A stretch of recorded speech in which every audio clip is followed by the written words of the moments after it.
Welcome to Naira Comic TV. তৃষ্ণার্ত কাকের গল্প। এক গরম গ্রীষ্মের দুপুর, সূর্য ঝলসে যাচ্ছে, গাছের পাতাও পর্যন্ত শুকিয়ে যাচ্ছে। এক বুড়ো কাক আকাশে উড়ছিল। অনেক দূর উড়ে সে খুবই ক্লান্ত ও তৃষ্ণার্ত হয়ে পড়ে। কাকটি ভাবল, ইস, যদি একটু জল পেতাম তাহলে কি শান্তিই পেতাম। সে এইদিক ওইদিক খুঁজতে লাগলো। অনেক খোঁজার পরও সে জল পেল না। হঠাৎ সে একটি বাগানের ধারে একটা মাটির কলসি দেখতে পেল।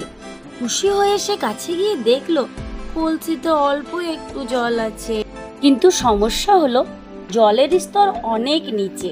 ঠোঁট দিয়ে কাক সে জল স্পর্শ করতে পারল না। কাকটি হতাশ হলো না, সে চারিদিকে তাকিয়ে কিছু একটা ভাবলো। তারপর সে ছোট্ট ছোট্ট পাথরের টুকরো কুড়িয়ে এনে একে একে কলসির ভেতরে ফেলতে লাগলো। ধীরে ধীরে জলের স্তর উপরে উঠল। শেষমেশ জলের স্তর ঠোঁটের নাগালে এলো। কাক খুশি হয়ে ঠোঁট ডুবিয়ে ঠান্ডা জল খেলো।